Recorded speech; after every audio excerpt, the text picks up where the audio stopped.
And good morning, this is Mike Lodge, the business advisor. I'm glad that you've joined my podcast for the day. Listen, it's a beautiful day here. It is sunny. It is coming through the trees, and it's absolutely a beautiful picture. If you could look at it as a picture, it is a picture. It's a beautiful picture of nature.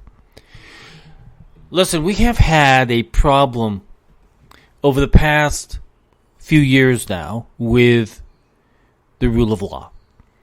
And we see it more and more for small businesses trying to survive in cities and communities where there is a high influx of crime, where individuals are literally just walking into the stores and taking the merchandise out, and no one stops them.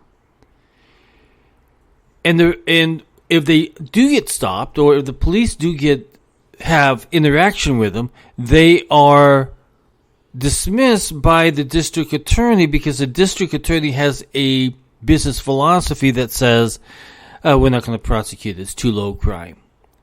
Well, unfortunately, when businesses are hit and that merchandise is taken, it hits their bottom line. And it has forced a lot of stores out of businesses in various communities. Drugstores out of communities where they need those drugstores, where they need to get their medication. And so it creates a hardship on the community, but it creates an even larger hardship on the business itself.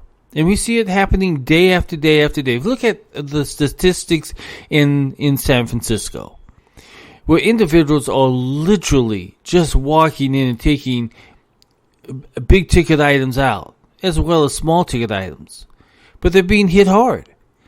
And the district attorney says, no, we're not going to prosecute them. The state has come up with a law that says anything that they steal that is $900 and below, they're not going to get prosecuted. Well, that's kind of stupid, because if you have a whole bunch of people attacking one single store during any course of the day, that store is losing money. It cannot survive. And it doesn't happen just one time or two times. It happens daily. People are taking merchandise out because they know they are not going to get prosecuted if it is $900 or below. So we now have cost-conscious thieves going in to stores and say, okay, what can I take here that is below the $900 limit?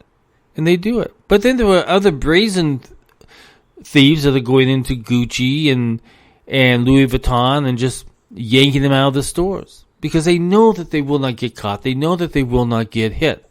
So the rule of law, if not enforced on theft, all kinds of theft, is going to create a conflict and a financial strain on that business. So why stay in a community where there is no rule of law? Why stay in states where there is no rule of law?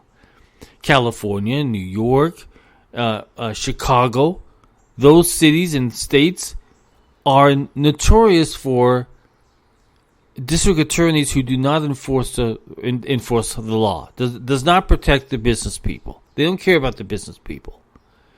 So if you look at those situations, you understand why they're moving out of those cities, why they're moving to places where law enforcement is there. States like Arizona and Nevada, states like Florida, states like all kinds of different states where they really do enforce the rule of law. You see, right now, businesses have had a hard time. They've gone through the pandemic where they've literally had to shut down. They've lost billions of dollars. And then came along the current situation where we have a supply chain mismanagement by the government. And now businesses are suffering because they can't get the supplies into their stores. You go to some of the stores and you look at, go to the cereal department. And you will see the stores, they look filled, but if you pull out a box, you're going to see there's nothing behind that box. They're just fillers. So once those boxes are gone, that's it until they get another supply in. So they're trying to make it look as though that they don't have a supply issue, but they do have a supply issue because it can't come in fast enough. If you look at the shipping time there was a report that came out last week that said that it's now taking 110 days for an item to leave the manufacturing plant in China to when it gets here into the United States and onto the shelves of the people. 110. It was 113. They've cut it down by 2 days. So now it's 110 days, but that's a long time to be waiting for supplies. I have an app. I forgot what the name of the app, but it's on my phone. And it monitors all of the shipping lines around the world. So I can go to any port, like Los Angeles or New York or Florida, any port. And I can see how many ships are sitting out there, waiting to come in to get unloaded. It's a lot. It is a lot. It literally looks like it's just a bunch of ships right on top of each other. And we have the same situation then once it gets off the ship, trying to get it to the place where it needs to be unloaded and then finally out to distribution. Because now some of the truckers have decided, well, this is no longer profitable for me to be a trucker in the United States anymore because of all the rules and regulations. There's a problem in California that in order for you to be able to take your truck into the shipping lanes to take the product off the ship and then place it onto your truck, you had to have a newer truck, you had to have so much insurance, and it was a whole bunch of rules. So a lot of the truckers said, okay, this is too expensive for me, I can't do it any longer. And they stopped moving product from the ships out to the warehouses and then out to the customers. So this has been managed very, very badly. So we have the rule of law, we have the container situation and the movement of product, which has slowed down considerably. I mean, 110 days, that's a long time for a product to get from a manufacturing plant over to a store of some kind. That's a lot. That is a lot. So when we look at all of this, and my point today is to really look at the economics of no law enforcement providing support for local businesses. When you look at that, and then you look at the time frame that it takes to get the product to the store, you have a real problem. And once that gets to the store and then it's stolen, that's even a bigger problem. And so there's no reason for that store really to remain in business. During the pandemic, I think the estimate was that it was 60% of small businesses went out of business. They shut their doors. And now with this supply chain issue, and we are seeing even a number more stores that are, at the moment, they're on the verge of deciding, should I stay open or should I close? So you as a community have got to apply pressure to your law enforcement and to the district attorney's office and say, listen, you've got to enforce the laws because these small businesses mean a lot to our community. They mean a lot to our family. The drugstore that just shut down was where my grandparents got his medication. Now we have no place to go.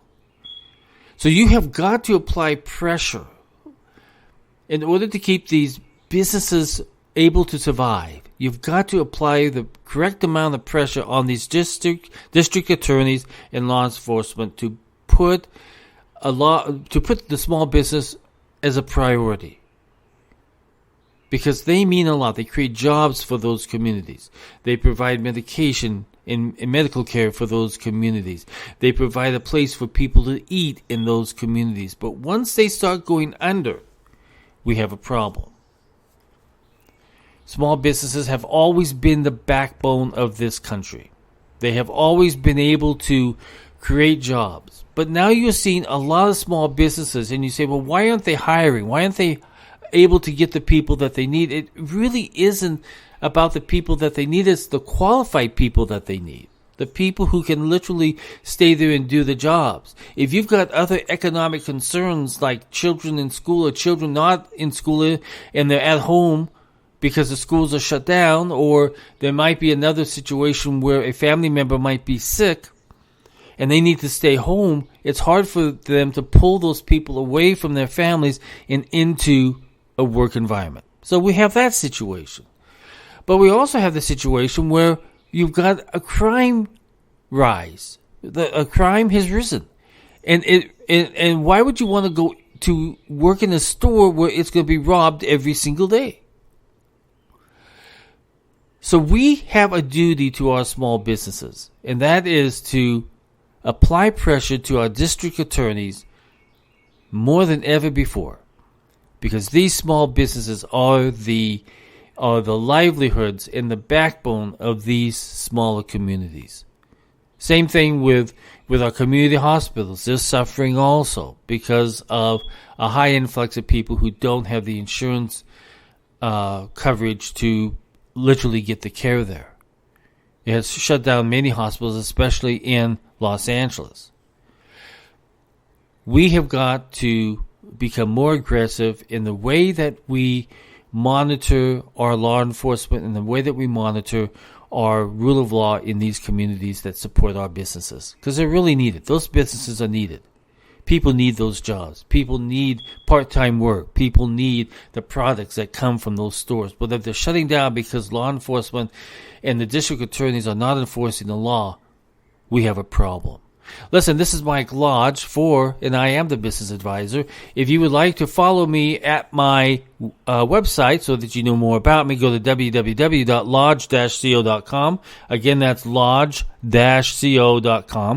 And if you want to see my blogs and all my postings that I do throughout the day, plus my podcast, go to www.buymeacoffee.com/Michael Lodge. Once again, that's www.buymeacoffee.com/Michael Lodge. Listen, everybody, go out and have a great day.